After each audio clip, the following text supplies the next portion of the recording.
Second one, would the president pardon or commute his son if he's convicted? So I've answered this question before. It was asked of me not too long ago, a couple of weeks ago, and I was very clear and I said no. Perspective, is there any possibility that the president would end up pardoning his son? No. Secondly, his son, Hunter, is also up for being sentenced next month. Does the president have any intention of pardoning him? We've been asked that question multiple times. Our answer stands, which is no. You've also said several times that the president would not pardon or commute the sentence for his son, Hunter. I just want to make sure that that is not going to change over the next 6 months. The president's saying he would not. It's still a no. It's still a no. It will always be a no. It's still a no. It will be a no. It is a no, and I don't have anything else to add. Will he pardon his son? No. The fact is, when you think about how the president got to this decision, circumstances have changed. They have. And a couple of things, and I said this on Monday as well. Republicans said they weren't going to let up, weren't going to stop.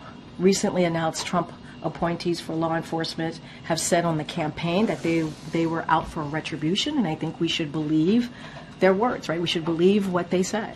The sentencing was coming up, as you all know. There was a sentencing coming up, and the president said this in his statement, that Hunter and his family had been through enough. Enough is enough. And he wrestled with these circumstances, these changing circumstances ultimately. And the combination of that, the president changing his mind and issuing, certainly led to the president changing his mind and issuing this pardon. I know this is an uncertain time. I'm clear-eyed about that. I know you're clear-eyed about it. And it feels heavy. And I just have to remind you, don't you ever let anybody take your power from you. You have the same power that you did before November 5th. And you have the same purpose that you did. And you have the same ability to engage and inspire. And the good news is, we've got a candidate to vote for in this election who demonstrates that kind of character, who knows what real strength looks like, who will set a good example and do the right thing and leave this country better than she found it. That is what this election is about. And that is why it is my honor to introduce my friend, the next president of the United States of America, Vice President Kamala Harris.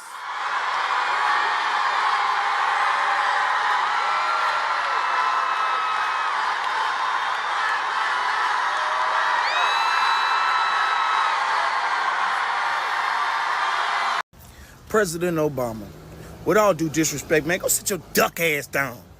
Like we can't see what the fuck just happened in the last 4 years and then the 4 years before that. Like our pockets and our account don't read the fucking different numbers.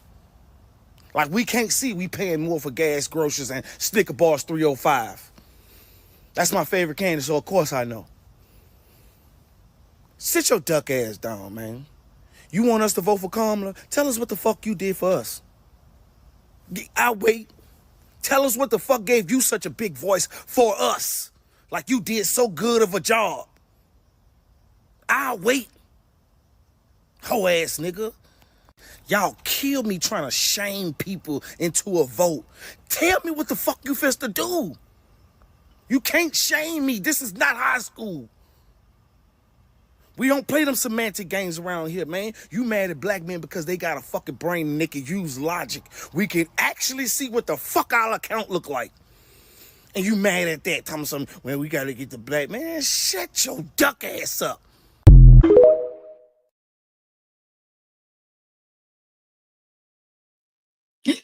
Hello, everyone, and welcome to The Conservative Poet.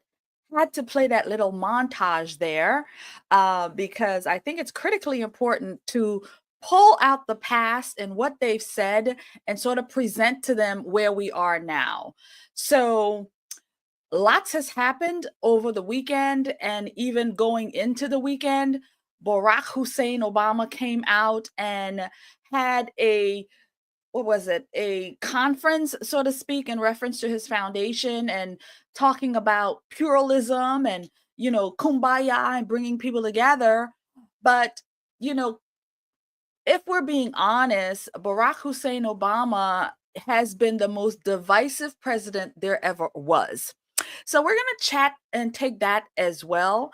And in the montage, we played a little bit of the affirmative action, Corinne Jean-Pierre, and we're going to go deeper into how she's been spinning all of this, especially this Hunter Biden pardon. So we're going to go deep into that with Corinne, the affirmative action. And we're going to also look at a Hollywried exchange, one of the Hollywried actors who came on CNN on Abby Phillips' show and talked a little bit. This is an old clipping, but I thought it would be relevant to bring this up, being that we are talking about Barack Obama and the divisiveness that he has done. And so I thought it would be a good one to play this clip so we can see a little bit. We're going to just tap back into the past of what Obama did during this Kamala Harris administration, or this Kamala Harris campaign, or this Kamala Harris failure, however you want to look at it. So, but before we go into all of that, I definitely want to play us a parody going in there before we start talking about all of these things, before I actually give you guys the hammer. So we're going to play a parody. It is something I found recently. It's a hymn, and it's all about Trump and, how bad he is. So we'll have to stomach our way through it. So here we go, friends. We're going to start off with a parody hymn. 'Twas on the 8th day God looked down on his pine paradise. He said, now I need a man whose heart is cold as ice, to test the people's will and goodness when exposed to vice. To be a dictator is his aim. He'll be a man who's failed at everything but scams and theft. In a golden palace he'll reside, of taste and class bereft. He'll convince the poor he serves their needs until they've nothing left. You'll know him by his name. Glory, glory, hallelujah.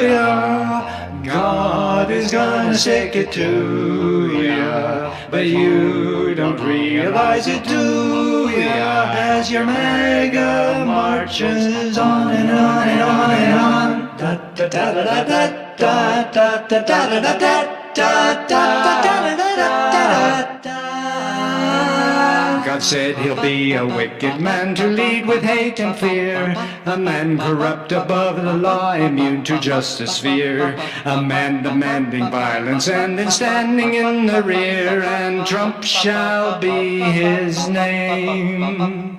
He'll sow confusion across the globe and lie with every word, say evil's good and black is white till all the lines are blurred, calling those who act out crimes for him the hostages interred, and Trump shall be his name. Glory, glory, hallelujah. Recognize what's coming to ya, 'cause Trump will never cease to spew the deception he feeds on. God said his party will obey and never stop to think. Their throats are parched with thirst, but still they will refuse to drink. The press will be afraid to stir his wrath or raise a stink, and Trump shall be his name. His power and position he will yield with reckless glee, to punish all who stand against him or just disagree, to punish them and harm them to the most extreme degree, and Trump shall be his name. Glory, glory, hallelujah. Know that God's about to choose the future path and do it through ya, so don't fall for the con, the con, the con, the con. Ha ha ha ha ha ha ha ha ha ha ha ha. He'll be a man who breaks the faith of his most godly fans and leads them to idolatry is one of his demands. He'll put himself above your God to wringing of the hands, and Trump shall be his name. 'Twas on the 8th that God looked down upon that foolish clown. God said, I sent this man to test you, you must cast him down, or he'll take away the truth from you and give himself a crown, and you'll trod upon my name. Glory, glory, hallelujah, God's test should now be clearer to ya. Choose the path that won't undo ya, and let the truth go marching on and on and on.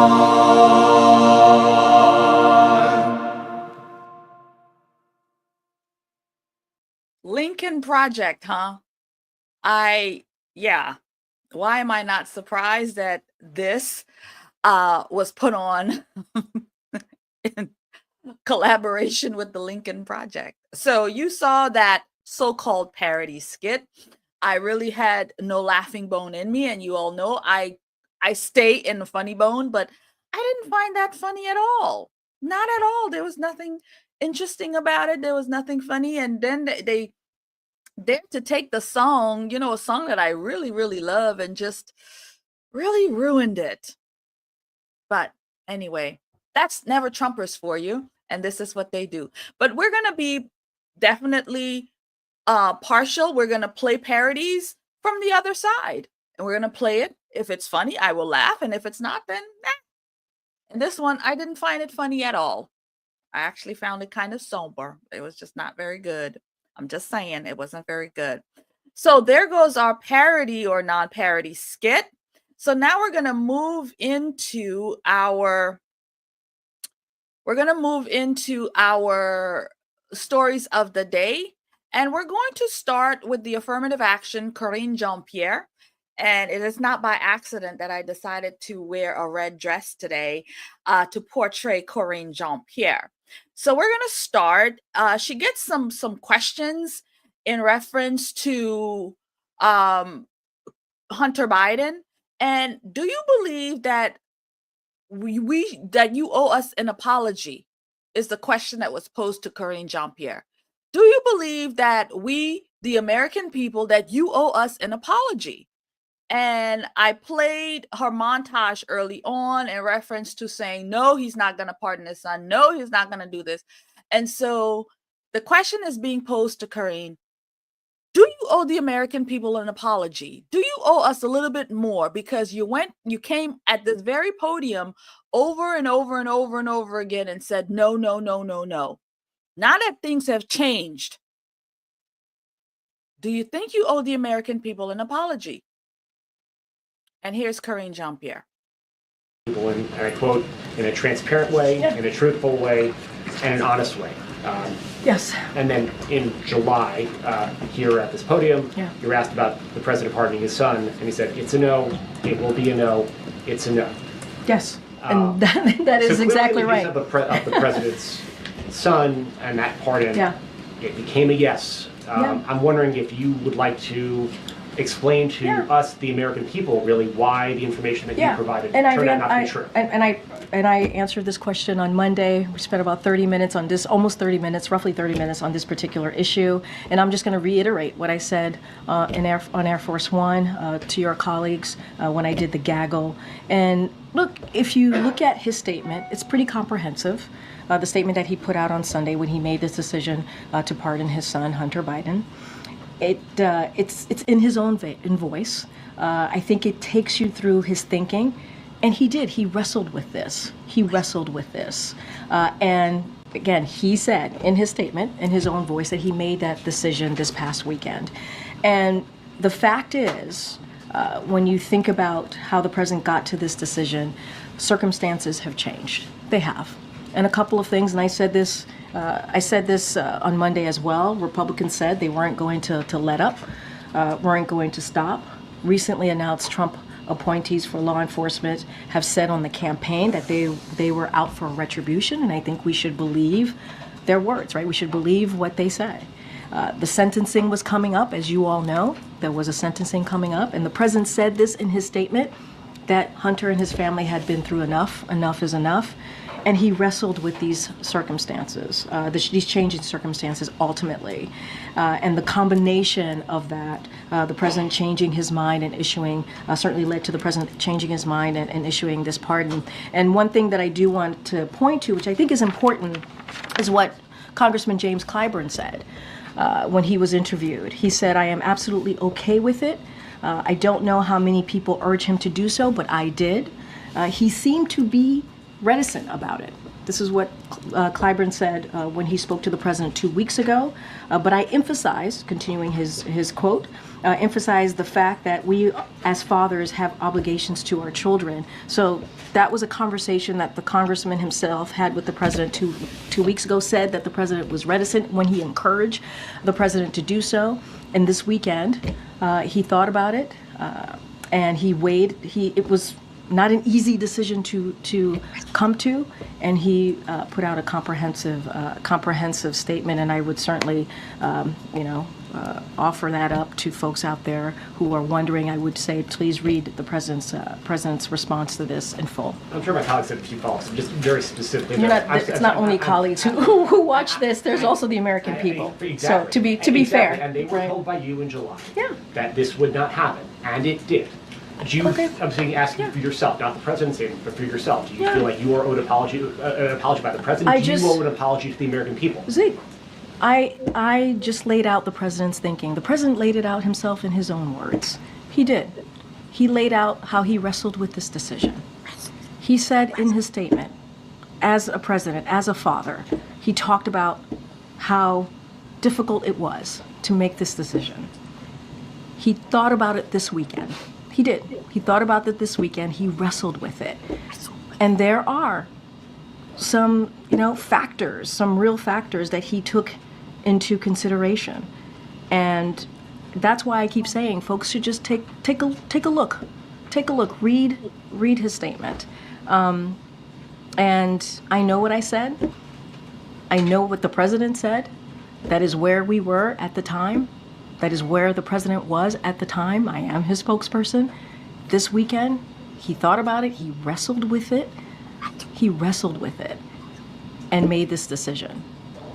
That's what I can tell the American people. Why should they have any confidence in anything else? I think the American people understand, and I think they understand how difficult this decision would be. And I would actually add, and I think it's important to note here as you're asking me these questions, important questions to ask, that there was a poll, a US Gov poll that came out, that some of you all reported on it, and it said 64% of the American people agree with the pardon. 64% of the American people. So we get a sense of where the American people are on this. Obviously it's one poll, but it gives you a little bit of insight. 64% is nothing to sneeze at. But again, the president talked about this, his own words. He said this weekend he wrestled with this. This weekend he thought about this, and he made this decision. And let's not forget, we can't also forget what some of the legal experts and former prosecutors have all agreed on. Many across the country have virtually said no one would be criminally prosecuted with felony offenses with these facts, and they've all agreed. We've heard from many legal experts on this. You heard me quote the former Attorney General Eric Holder multiple times, I think about 8 times on Monday. No U.S. attorney would have charged this case given the underlying facts. Had his name been Joe Smith, the resolution would have been fundamentally and more fairly a declination, pardon warranted. And we've heard from many legal experts and also obviously a former U.S. attorney. Oh, man. How many times did Corinne Jean-Pierre say he wrestled with it? Because every time she said it, I kind of went into that wrestling mode thing. I think I did it about 7 or 8 times. Within this short clip, this clip was about 5, maybe 6 minutes, I think it was. Within that time, she repeated that about 6 to 7, 8 or so times. And she never answered the question. And the question was, Corinne Jean-Pierre, do you believe, the first part of the question was, do you believe that the president owes the American people an apology for this, being that you all came out here and stated multiple times that, this isn't going to happen? So do you think that the president owed the people an apology? Because he did not give an apology in his letter. He did not say, the American people, that I know that what I said, but I'm a father and I love my son, and I just need to protect him, and I apologize if I've broken my promise of not what I said before. America, please forgive me, but please have compassion and understanding as a father that I need to do this for my son. The American people will be like, okay, Joe, we got it. Crackhead Hunter, your crackhead son, we got it. You do what you got to do for your son. We got it. If it was my son, we do it too. We hear you. And then they asked Corinne Jean-Pierre, as the press secretary, as the person, as the mouthpiece of the president, did she call herself, I am the spokesperson? So as the spokesperson, do you, as the press secretary, as yourself, do you owe the American people an apology? Because you've come out here multiple times to say this. And again, we got video. And she goes back into the same thing, the same answer. So she does not owe the American people an apology because she did not apologize. They asked you point blank, and she goes on this jumping jack flash all over the place, or staying in the same place, but yet never answers the question. She doesn't feel like the American people needs to be said I'm sorry to. She doesn't. And this is her stance.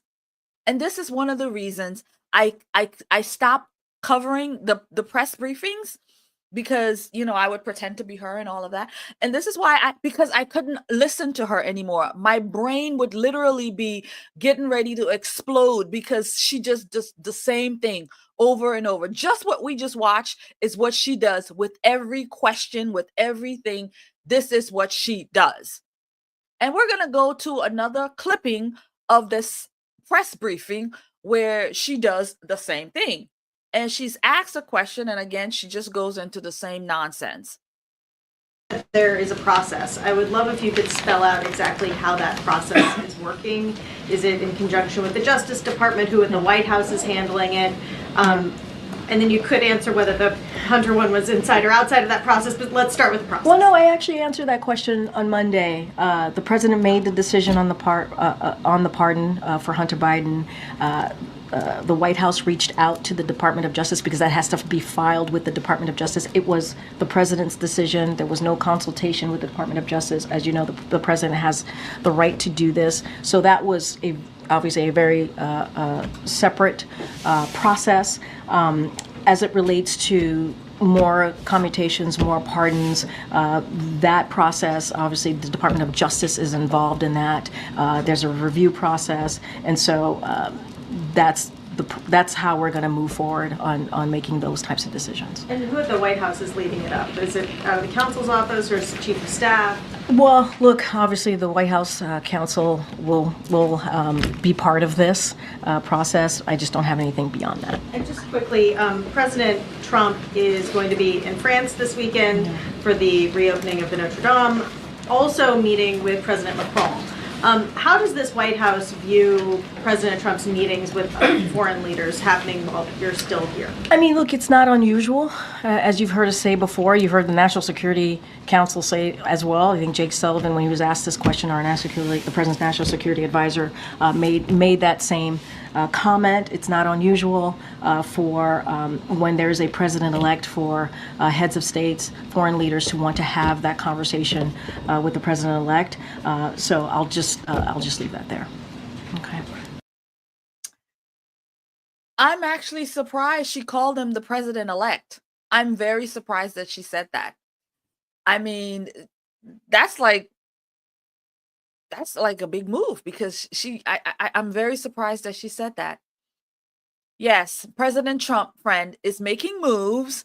He is making moves, and he's gone overseas to see President Macron. And yes, he is taking leadership. That's what this is called. It's called leadership. We're not even here in January yet, and the president has already met with leaders. There's phone calls being made. He is being proactive because this administration is going to teach you all how to really run the country. And he did it once, and he's going to do it again. And so that's what we're seeing. And so we're going to be replacing you, friend. And I'm sure there's a cushy job waiting for Karine Jean-Pierre at MSNBC or CNN or somewhere else, so she can continue to spew her nonsense. And maybe she'll work a little bit more on her talent. So that was Karine Jean-Pierre, and I'm actually going to play one more of her because I think I already played it during, but we're going to just play her once again. When you think about how the president got to this decision, circumstances have changed. They have. And a couple of things, and I said this on Monday as well. Republicans said they weren't going to let up, weren't going to stop.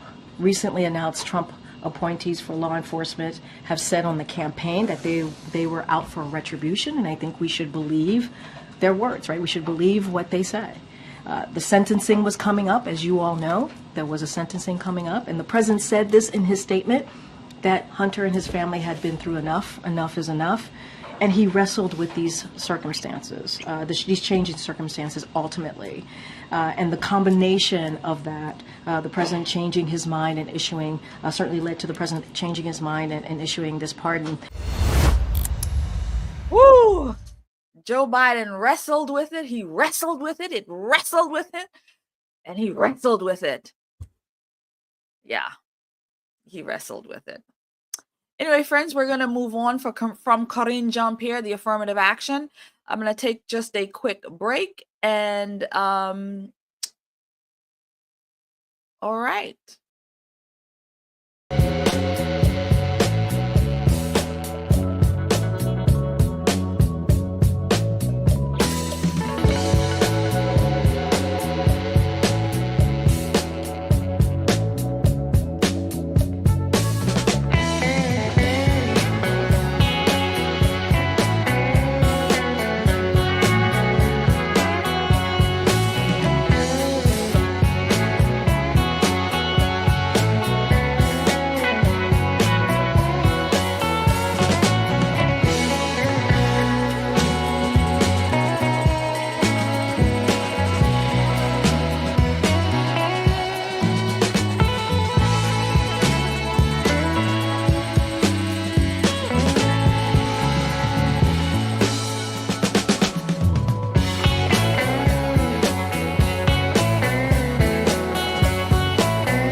Okay, friends, so we are going to talk a little bit about Barack Hussein Obama, Barry, who came out, I think it was Thursday night, his foundation, and he had a speech that he gave, and he talked about pluralism. And I actually, because this is not something that we hear often, the word pluralism, and so I thought I would read its proper definition in reference to this. So pluralism is a political philosophy that holds that, pluralism is a political philosophy that holds that people of different beliefs, backgrounds, and lifestyles can coexist in the same society and participate equally in the political process. Okay, so pluralism. So Barack Obama, who has been as divisive as they come, and during this election, we saw it play out immensely, especially when he came out here to talk to Black men about how they needed to vote for Kamala Harris and how they were, betraying the Black queen if they came out here and voted for Donald Trump or sat it out, that they would be the reason that Kamala lose because they came out in droves and voted for him as the first Black president, and so therefore they should do the same for the first Black woman president. Obviously, Kamala Harris isn't Black. Again, we're just gonna keep that 100. She Indian, red dot. And so this is what he's talking about, coming together after he has been the one who has divided this country beyond recognition. So we're going to take a listen. I got a couple of clips of him and this speech that he gave. We're going to take a listen, and then later on we're going to take a listen to Fox News break this down to us, because when we look at it and everything that he is saying in his speech, these are the things that they engaged in. These are the kinds of destructiveness that they put into this country. When we think about, the Antifas and the riots and the Summer of Love and burning down, cities, all of these things, burning our flag, all of these things. These are the kinds of things that they were pushing. We had so much bad things happen. The justices, when they were being attacked, people being attacked in public spaces. I remember these activists would, bamboozle people, bombard them when they were out in the public space. There was one person who was the congresswoman, the one who became an independent, Seneca, I think that was her name, where she was attacked pretty much in the bathroom. Like, these activists came for her. Like, all of these things that has happened because of these kinds of rhetorics. And I know they're always going to throw at us January 6th, but when you think about January 6th, who was really doing these things January 6th? Anyway, we're going to take Obama and his speech at his foundation, and so here he is, Barry Saborde. Former U.S. President Barack Obama on Thursday urged a new generation of American leaders to talk with people they disagree with. In a speech at a democracy forum sponsored by his foundation, the former president called for a renewed commitment to pluralist principles and warned of the consequences of failing to do so. The alternative is what we've seen here in the United States and in many democracies around the globe. Not just more gridlock, not just public cynicism, but an increasing willingness on the part of politicians and their followers to violate democratic norms, to do anything they can to get their way, to use the power of the state to target critics and journalists and political rivals, and to even resort to violence in order to gain and hold on to power. Before we go on, so just that little bit right there. So if we're being honest, Obama, everything that you just said right there is things that you all did.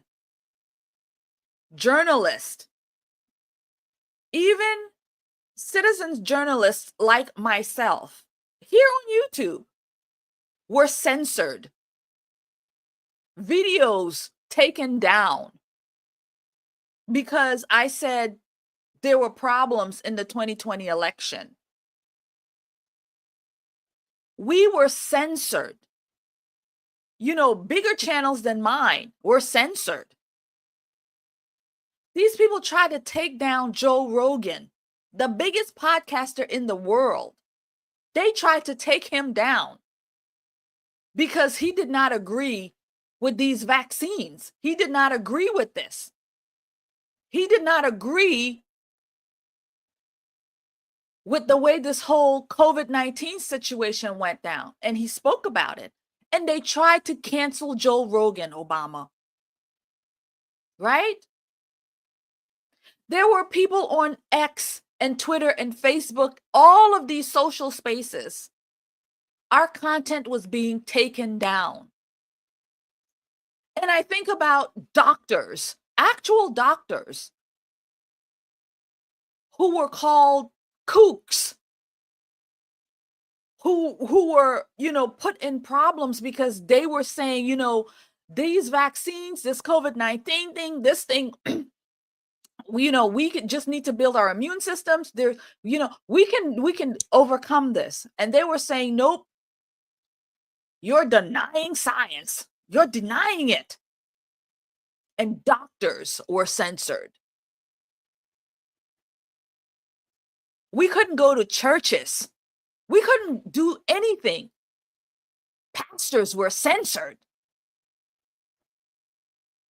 And so when you talk about pluralism coexisting, and when you talk about all of these things that we've done on our side, but it's you that's done these things, Obama. It's you and your party that did these things.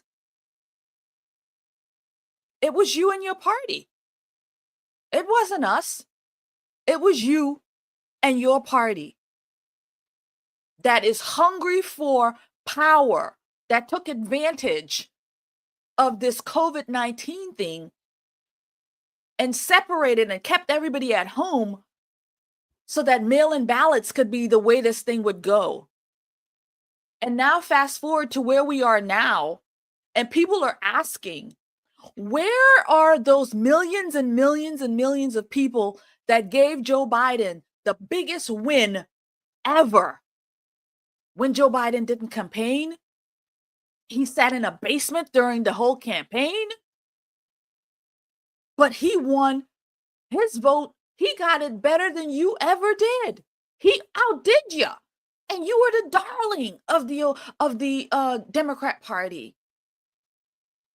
Yeah, there were some things happening there that just wasn't right. So these are the kinds of things y'all did to take power, hold on to power, manipulate people. You did that. And you continue to do that. And we saw that during this campaign for Kamala Harris. So again, perception is the key, because whatever you're spewing is what you've done. It's what you're guilty of. The Democrat also laid out his vision for building lasting majorities. In a democracy, power comes from forging alliances and building coalitions and making room in those coalitions, not only for the woke, but also for the waking. We have to be open to framing our issues, our causes, what we believe in terms of we, and not just us and them. 8 years after his second term came to a close, Obama remains one of the most popular figures with his party's base. He and his wife Michelle threw their support behind Vice President Kamala Harris during her presidential run. They delivered rousing speeches around the country and raised millions for her campaign. Despite those efforts, Donald Trump and Republicans dominated at the ballot box in November, winning the popular vote and sweeping both chambers of Congress. In the weeks since, advisors from Obama's one-time inner circle who joined Harris's campaign have drawn fire for failing to admit any mistakes in how they handled the 2024 cycle. That has all sparked an angry blame game inside the party and spurred calls for a crop of younger leaders to take the baton. David Axelrod, a former senior advisor to Obama, told Reuters he thought Obama would be the first to agree, saying, quote, "I think he would say he's run his race, and we need others to step up." I would say, hold on. I would say yes, Obama has run his race. He is definitely irrelevant at this point. You couldn't get it done for Kamala. You have run this race and it's finished for you, and there's no need. You are literally washed up, and your voice does not carry the power that it used to, because people are waking up. They're seeing you, and they're seeing the divisiveness. They're seeing what your party represents for what it represents, which is killing babies, cutting off children parts, selling the country to other countries, and so many more. This is what it is. And we see you for what you are, Obama. We see you, we hear you, and we're done with you. And so we're going to take another clipping from Obama. We're actually going to take Fox and Friends talking a little bit about Obama and this speech that he did.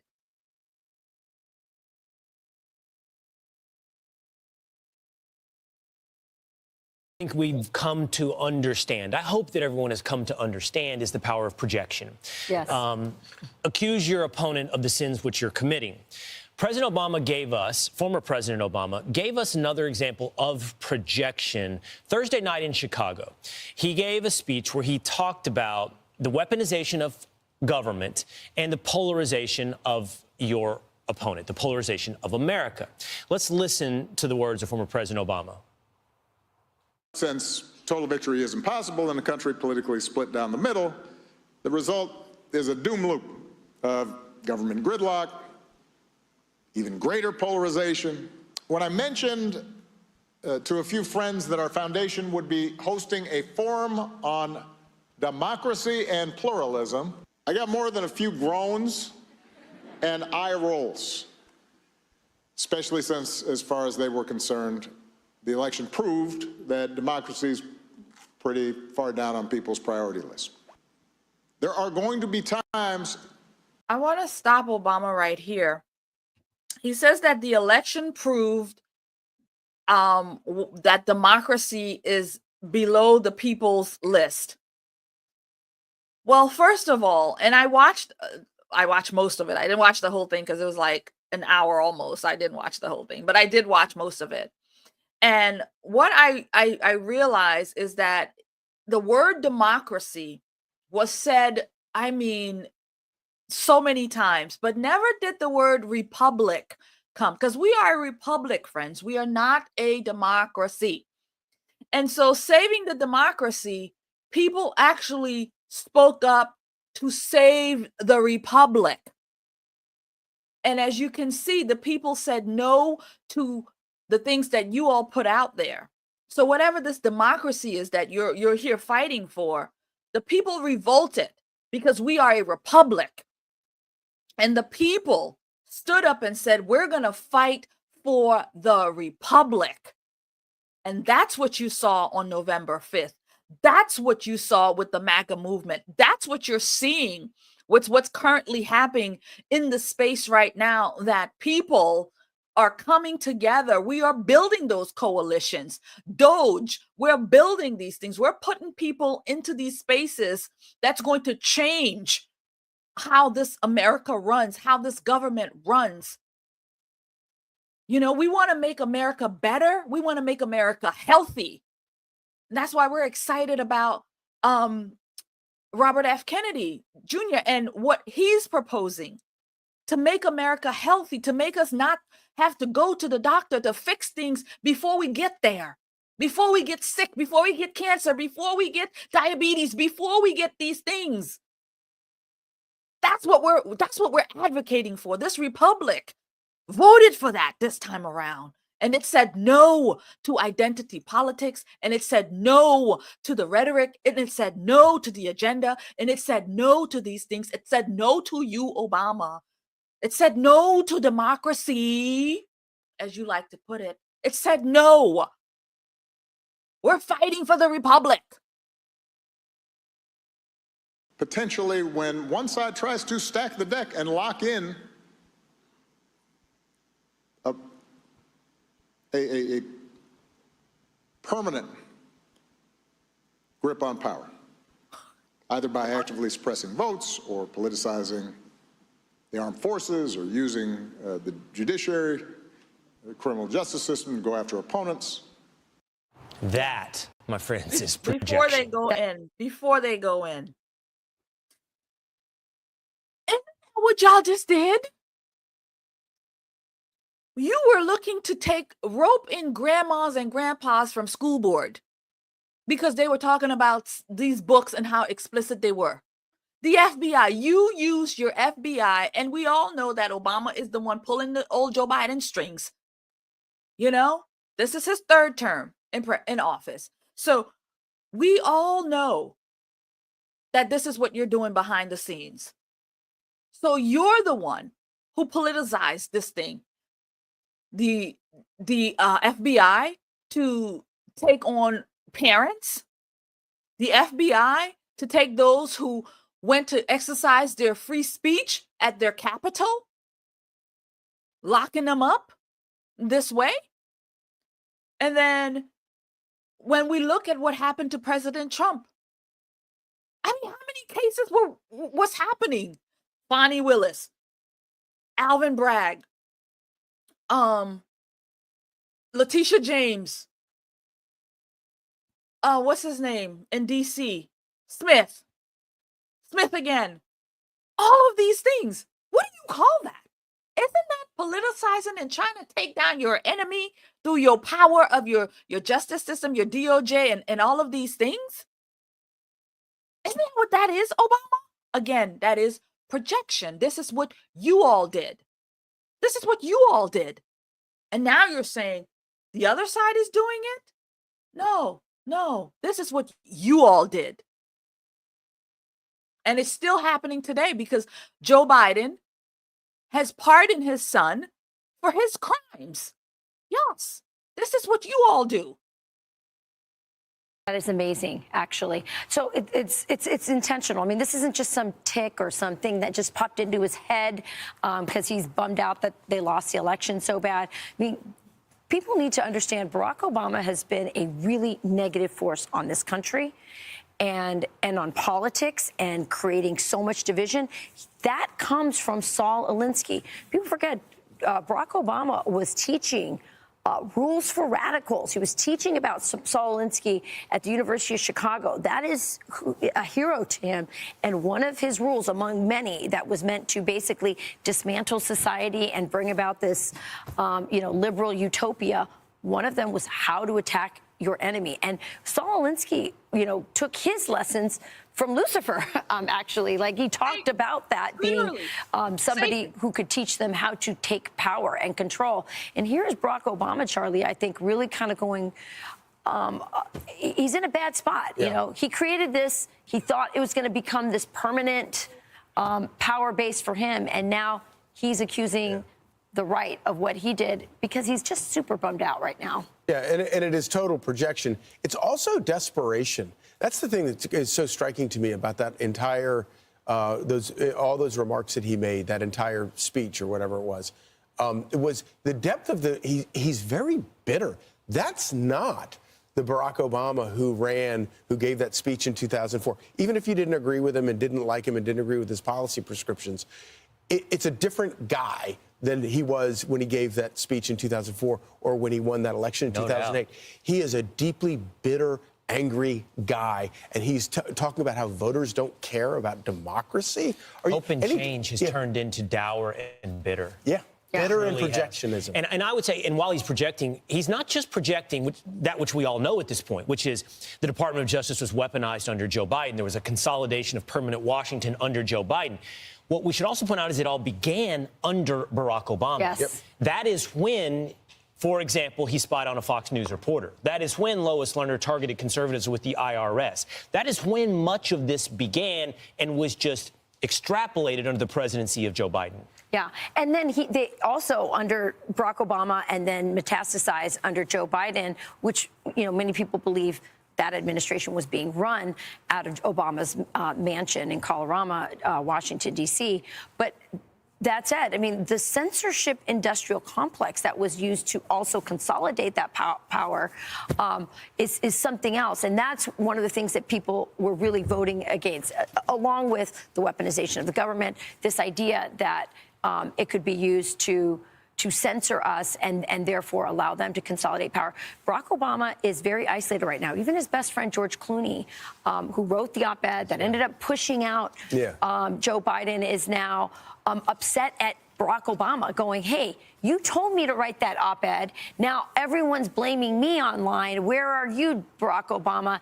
Barack Obama's becoming, he's not used to not being glorified. And this is an interesting moment for him. Yeah, and meanwhile, across the aisle, you have Donald Trump, who has taken over the mantle of sort of occupying the broad center of American public opinion on things like illegal immigration, to the point where you even have New York City's mayor, Eric Adams, who has previously supported sanctuary cities, so he can't be let off the hook entirely. But he's open to the idea that Donald Trump and Republicans might very well have some solutions to solve the grave problems in the city. Watch this. Would you ever consider rejoining the GOP? The party that's the most important for me is the American Party. I'm a part of the American Party. I love this country.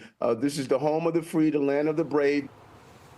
So Eric Adams there, who has taken the side, to your point, Charlie, of Donald Trump, or at least tilted in the direction of Donald Trump when it comes to illegal immigration.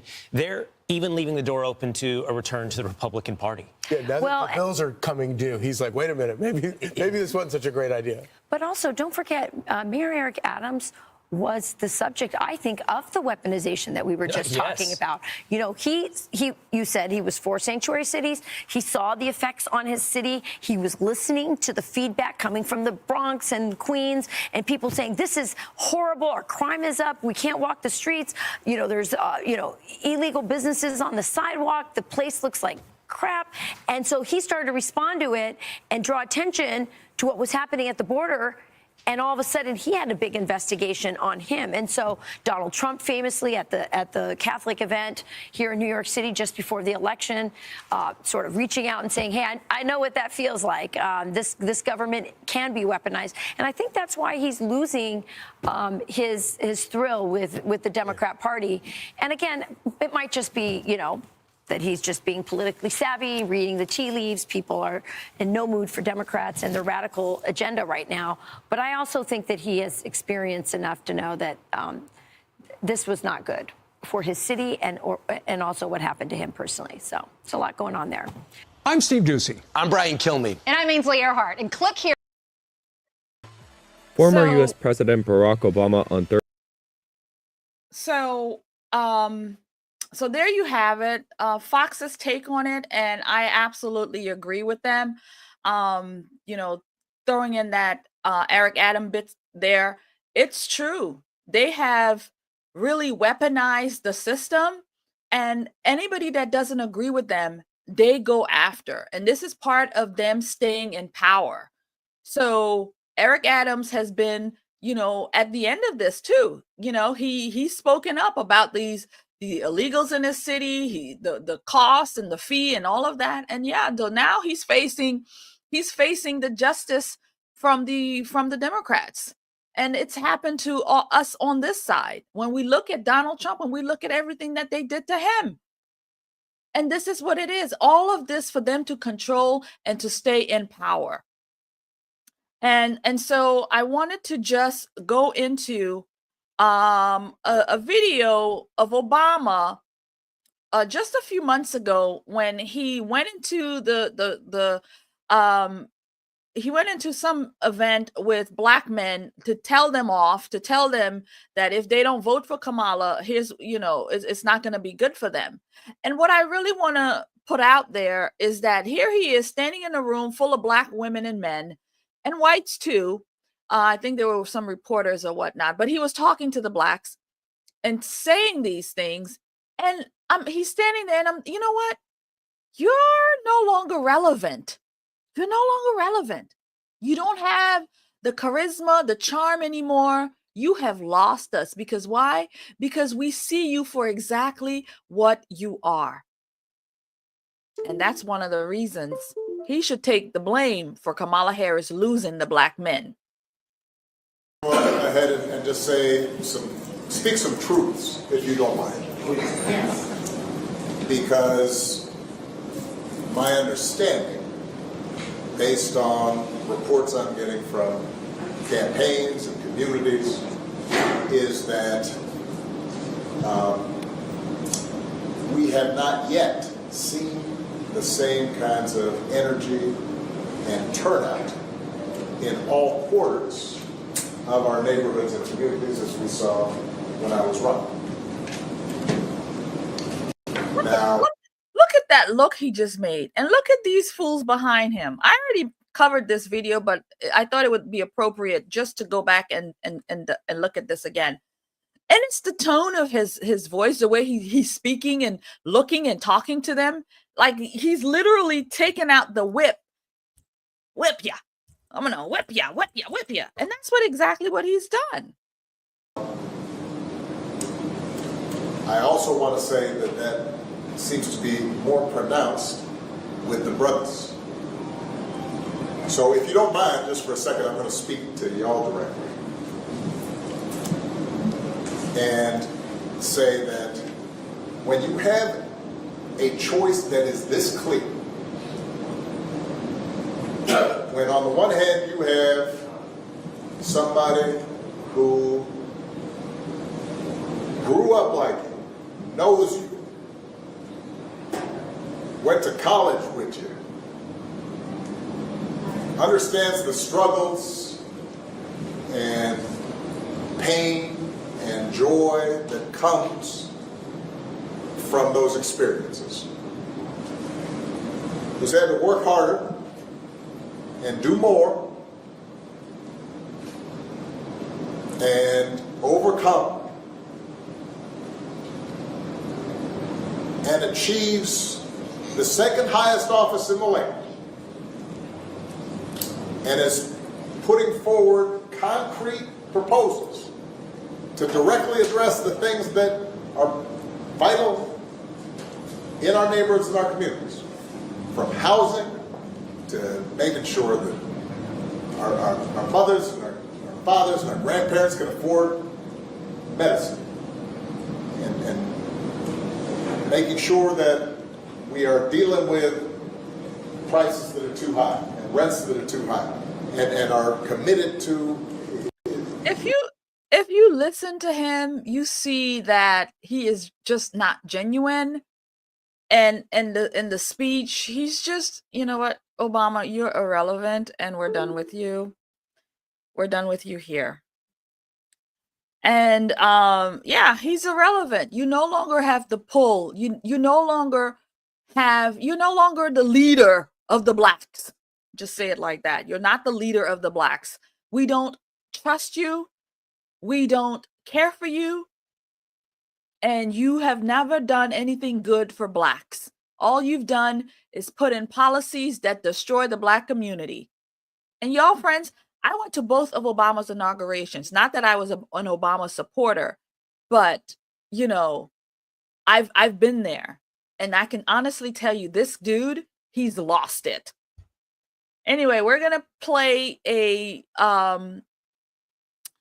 clip that I thought was kind of interesting, and that happened right after this speech came out, and everybody came out to condemn him for putting down black men.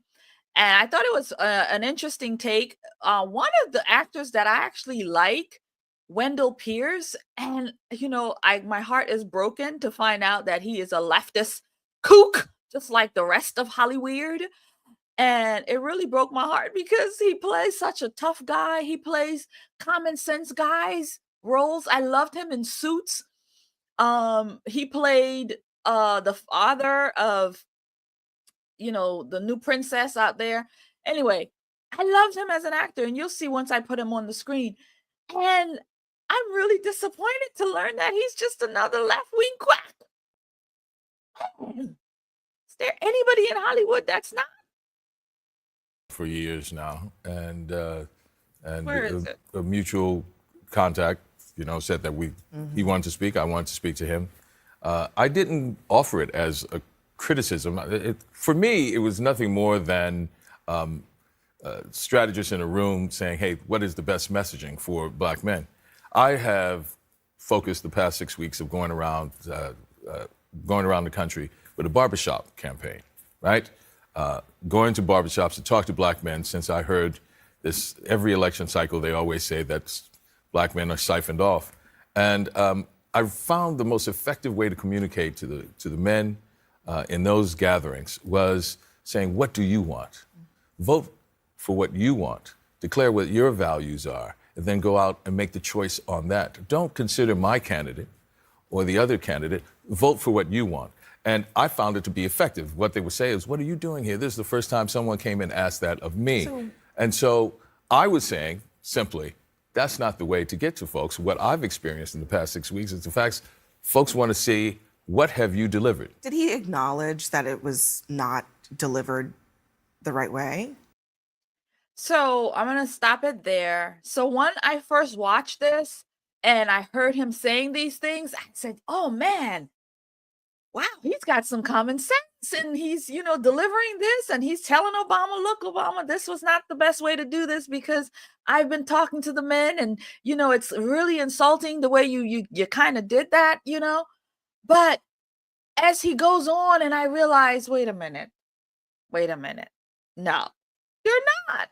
You're just a leftist kookazies. But he took me in with this opening that, that he was, had some common sense. We actually didn't get into which was better or if it was criticism. It was saying that we were on the same page.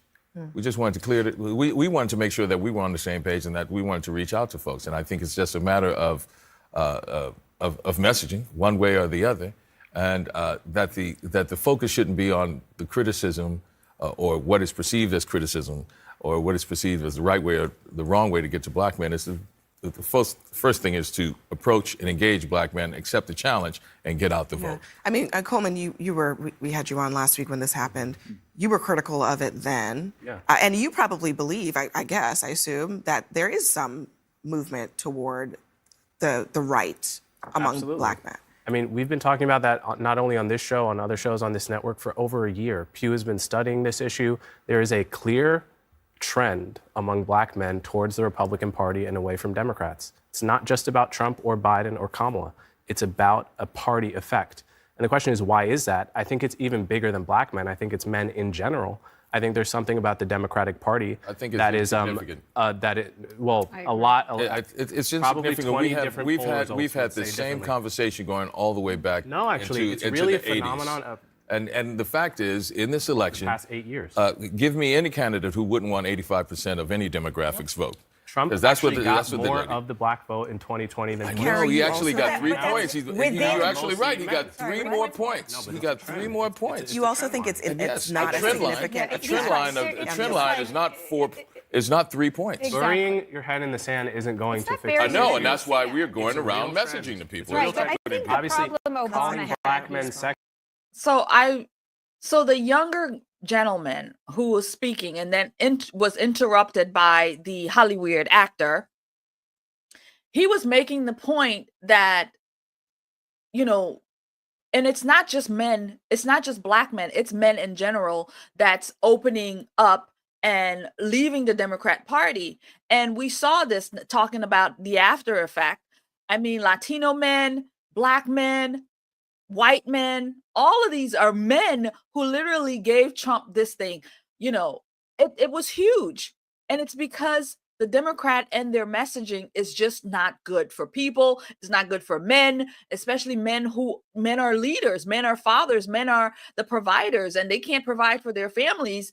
What do they want with you if they can't even provide for their families under your leadership? And why should they put in another person who's going to lead them even more, where their families are going to starve? But the actor, he's throwing it in there like he's literally pandering and everything for the propagandists. I think the problem Obama had, and I even reacted to it when he did it, and I've been on the other side of when Obama does that. It's the sort of lectury chiding Obama without treating them in a respectful manner. I didn't find that a respectful way to treat anybody, and immediately really pushing hard on identity politics over what do you want as a person, not just a man, as a person in American society. And I think there's a part of Obama that is the hope person, and then there's that. And I don't think that's an effective way. I think you're 100% right. I think what he was saying is something that we've all been saying. And that's something that, I mean, as offensive as Donald Trump is to black men, it's very hard for a black man to understand why would someone vote for. Right. It's racist actions, it's racist words, it's racist policies, right? And so that was the thing that's in the front. And so what I said was reactionary. I said, yeah, the president shouldn't speak to them that way. Because I have found that something is more effective. Right. It was seen as criticism, and that's valid. I don't think that's as much an issue as the point of making sure that we continue to talk to them and get them out to the polls. And the trend that you're talking about is not that, it will not be that significant. It's on the margins. It's on the margins, and those 2 or 3 points may add up to something, and that's why we're engaging black men. That's why the vice president has put out a platform to answer some of those challenges. This is a key question, actually, because real I wanted to ask you the policies in that. I mean, effectively, she said, I'm going to give you marijuana, I'm going to give you crypto, and I'm going to give you unconstitutional government bribes. If a white Republican politician had done that, we would be in 24/7. That is a real disservice to an actual substantive policy platform. To me, it was completely Scott, from the Scott. Okay, young people, regardless of their race, they want to hear about crypto. They want to hear about marijuana. Black men. It was stated decriminalization. Yeah, it was stated because black men asked, "What are you going to do for me?" Hold on, Scott. The idea that those are just by race this is what black men is, I think, not true. It's not loans for black men. It's loans for anyone. No, it isn't. No, it isn't. She was telling you this will be effective for you too. For a you policy also. that I had already put out a week ago, actually a month ago, that these entrepreneurial loans will be beneficial to you. Just like I tell black folks, it is a black policy. Social Security is a black policy. Medicare is a black policy. It is effective and it impacts your community as much as anyone else's community. All right, so everyone. it is not identity politics. It's actually American policy. Anyway, there he is, Wendell Pierce. I do enjoy him as an actor, but here I just did not. And he did make a couple of common sense points, but you could see that he's definitely Trump deranged. The way he framed everything, oh, Trump is a racist and he makes racist policies. But no, Trump make policies that's going to benefit everyone, just like he just ended there. Trump's policies is going to help everyone. Doesn't matter your color, your race, your sex, your gender, all of these things. If you're an American, then it's good for you. So friends, we've come to the end of our stream. So I want to say thank you very much for coming through and participating. Really do appreciate it. This was a great conversation to have, just to overall look at the hypocrisy that these people put forth, Karine Jean-Pierre and Obama. And again, once this thing is over and President Trump gets back in, you know, Karine Jean-Pierre is going to go and find herself another job where, you know, she'll be made, you know, whatever. And Obama is just irrelevant. I don't see anything else that he's going to do that's going to make him relevant. You've lost your juice, friend. Nobody's interested, and we don't care anymore. So stop coming out here and being divisive and trying to tear the country apart when you're saying that you're trying to bring it together. So any event, so thank you very much. You guys have a great day. And if you're catching the stream later on, make sure you like, comment, share, and subscribe. It really does help me grow. And I thank you for all of your support. And I say Merry Christmas to you. God bless you. And I'm going to leave you with my video of my subscription where you can support if you'd like. And it really does help out. But just you being here, your time is valuable. And I thank you for your time. God bless and keep.